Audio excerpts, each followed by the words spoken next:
Tracey Ullman is an English television, stage, and film actress, as well as a comedian, singer, dancer, director, screenwriter, author, and businesswoman of dual British and American citizenship. Her early appearances were on British TV sketch comedy shows A Kick Up the 80s and Three of a Kind. After a brief but high-profile singing career, she appeared as Candice Valentine in Girls on Top with Dawn French and Jennifer Saunders. She emigrated from the United Kingdom to the United States, where she starred in her own network television comedy series, The Tracey Ullman Show, from 1987 until 1990. She later produced programs for HBO, including Tracy Takes On, for which she garnered numerous awards. Ullman's sketch comedy series, Tracey Ullman's State of the Union, ran from 2008 to 2010 on Showtime. She has also appeared in several feature films.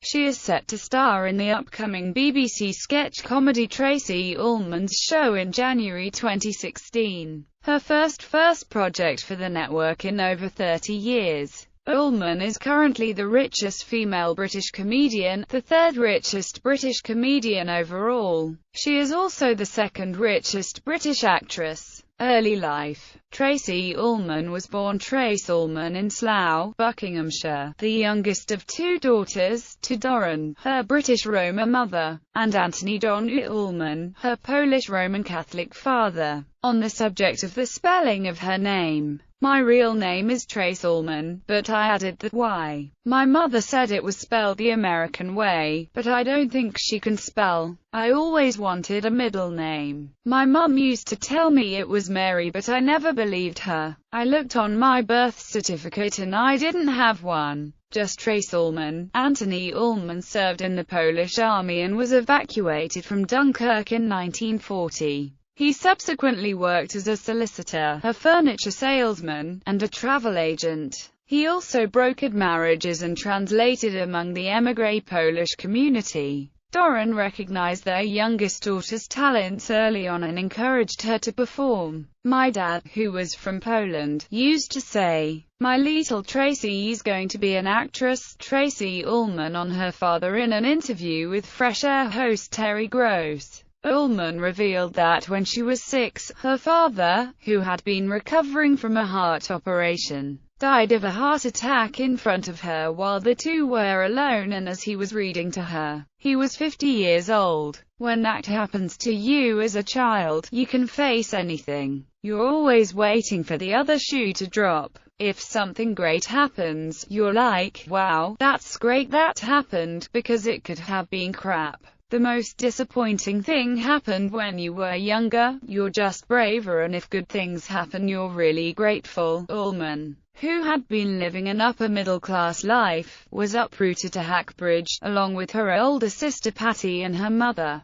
who could now barely make ends meet without their father's income. After Dad died, our fortunes came and went because Mum couldn't speak Polish and had to give up the business. Mother Doran would go on to take a host of odd jobs. "My mother was always doing strange things like driving parts around for a garage, all covered in oil and paid £10 a week. But she was very funny, and our defense against hardship was having a great sense of humor." On a separate occasion, on the subject of her mother's jobs, Ullman recalled, "Mom worked in a laboratory, testing food, and would bring home samples for our dinner. Sometimes she'd have to report that Formula X had been found unfit for human consumption, despite reality. Their mother maintained that they were middle class. My mother always insisted on middle class because we had money at one time. We're really lower middle." Ullman credits her sense of humor to a feeling of both classlessness as well as her mother's working class roots. "It comes from being classless, I think. My father was Polish and he died when I was 6. And from being a little girl who went to gymkhana and had ponies, and went to a private school, and lived in a big house, we suddenly didn't have any money anymore and had to go to a state school. And my mother's family is all from South London, and we have a lot of uncles and friends over there. And when my father died, they were very supportive, and they used to come down for the weekend, all these hordes of South London oiks. They used to invade our big posh bucks home and use the swimming pool, ride the ponies. And they were so funny, these blokes. They really affected my sense of humor. But I think the man who really affected my sense of humor was my Uncle Butch. He was called Butch Castle. He was a decorator from South London, lazy old sod. And he's got the sharpest mind I've ever known. He's so hysterically funny. And I wanted to be like him. In the aftermath of their father's death, their mother would slip into a deep depression and spend a lot of time in bed. In an effort to cheer her up, Ullman, along with her sister, created and performed a nightly variety show on the windowsill in their mother's bedroom. It was originally the Patty Ullman Show, so I'm a spin-off of my sister's show. As she likes to point out, in the show, Ullman would mimic neighbors, teachers, family members, and celebrities such as Julie Andrews and Edith Piaf. Some kids can play the piano or kick a football. I could just impersonate everyone. She would also perform alone for herself after everyone had gone to bed. I'd stand in front of the mirror and talk to myself until I fell asleep. I'd interview myself as women with problems. Women in documentaries who had 3 kids and chain-smoked, and husbands in prison that hit them. Her mother would eventually remarry to a man who Ullman has described as a maniac who drove a London taxi and had a son who stole. We weren't the Brady Bunch, let me tell you. The marriage brought an end to the children's late-night antics. There was a new person in her bed now, and I couldn't do my nightly performance anymore. I was 9 years old and my show had been cancelled. Alcoholism and domestic violence became a common occurrence in the household. The marriage also resulted in the family moving around the country, with Ullman attending numerous state schools. Her flair for mimicry helped with the transitions, as her new classmates didn't take to her upper-crust accent. I had to talk like them to avoid being beaten up. Ullman wrote and performed in school plays, and it was there that she caught the eye of a headmaster who recommended that she attend a special school. I thought he meant a school for juvenile delinquents. Eventually her mother agreed, and at age 12 she won a full scholarship to the Italia Conti Academy. Despite the encouragement she received from family, friends, and teachers, her big boost of confidence came from a very unlikely source. A clairvoyant who predicted that she would become famous, especially in America. Some of her earliest work included an appearance on The Tommy Steele Show when she was 13, and as a model for My Guy magazine. She would end up clothing Italia Conti, saying, "I hated the pressure that many of the children were under. Many of the kids were forced to grow up too fast. Their careers were being decided for them before they were 13. If I went to an audition, then they'd always choose the sweetest, prettiest kid. I wasn't obviously beautiful, so I used to miss out." Ullman has also alleged that the owners taught their own children, and that a certain level of favoritism seemed to exist. She also felt that the education she was receiving was of very little value. These stupid teachers would come in and go, "Good morning, darlings, let's all be dustbins." I'd go, "Oh, shut up.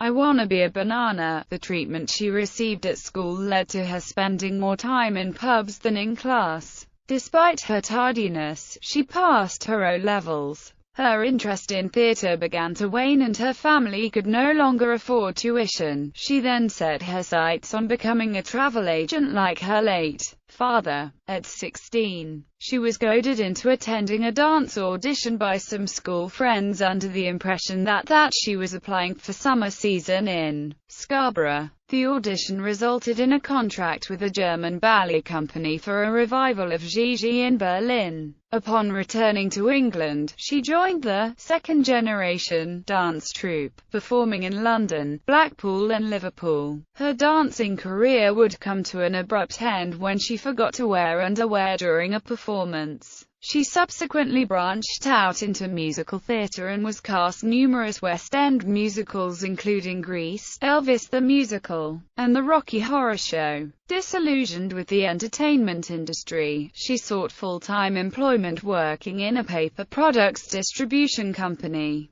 Her boredom with the job led to her competing in a contest at London's Royal Court Theatre, 4 in a Million, an improvised play about club acts. She created the character Beverly, a born-again Christian chant user. The performance was a big success and won her the London Theatre Critics Award as Most Promising New Actress. At this point, the BBC became interested, which led to a successful career in television. She would soon go on to become a household name in Britain, with the British media referring to her as our Trace. With fame came intense scrutiny of her personal life. The press became increasingly aggressive, printing untrue or exaggerated stories, soliciting information from people who supposedly knew her. An ex-boyfriend sold his story about his life with her to News of the World. He appeared on television with My Dog saying, "I'm going to tell you about the real Tracey Ullman, aren't we, Lily?" when she hastily married Alan McEwen in 1983. It made front-page news all over the country, with the press placing bets on how long the marriage would last. It would last nearly 30 years until his death in 2013. Music career. Ullman, who had already made a name for herself as a comedian with her BBC comedy series 3 of a Kind, had a chance encounter with the wife of the head of the punk music label Stiff Records, Dave Robinson. The meeting led to her recording her first album. One day, I was at my hairdresser, and Dave Robinson's wife Rosemary leant over and said, "Do you want to make a record?" I was having some of those Boy George kind of dreadlock things put in and I went, "Yeah, I want to make a record." I would have tried anything. Her future husband Alan McEwen had reservations about her launching a music career, and tried talking her out of it. When I first met Miss Ullman, I was a TV producer, and I called her into my office in London and I told her that she had a big career in comedy. And she said to me, "Well, actually, I'm doing a record next week." And I said, "Now listen here, Miss Ullman, if I know anything about show business, is that you shouldn't get involved with singing." Imagine how stupid I felt. About 4 months later, I'm in London driving around and I hear, "And now, the top of the pops, Tracey Ullman with They Don't Know About Us." Her 1983 debut album, You Broke My Heart, in 17 places, featured her first hit single, Breakaway, and the international hit cover version of label-mate Kirsty MacColl's They Don't Know, which reached number 2 in the UK, and number 8 in the United States. MacColl sang backing vocals on Ullman's version. In less than 2 years, Ullman had 6 songs in the UK Top 100. Follow-up singles, a cover of Doris Day's Move Over Darling, reached number 8 in the UK, and the cover of Madness, My Girl, which she changed to My Guy, were released. Ullman's songs were over-the-top evocations of 1960s and 1970s pop music with a 1980s edge, somewhere between Minnie Mouse and the Supremes, as the Melody Maker put it, or retro before retro was cool, as a reviewer wrote in 2002. Her career received another boost when the video for They Don't Know featured a cameo from Paul McCartney. At the time, Ullman was filming a minor role in McCartney's film Give My Regards to Broad Street. She released her second album, You Caught Me Out, in 1984. Her final hit, Sunglasses, featured comedian Adrian Edmondson in its music video. During this time, she also appeared as a guest VJ on MTV in the United States. She gave up her music career after an incident that occurred on a German television show. The host said to me, "Tracey Ullman, hello." I said, "Hello," and he went, "Guffaw, guffaw." Crazy as ever. Then I was standing in the background and he slung a rat over my shoulder. I thought, that's it, I don't want to do this anymore. While she has chosen to end her recording career, she has continued singing in film, television, and theatre. In 2013, she re-teamed with McCartney, appearing in his music video for the single, Queenie Eye, from his album, New.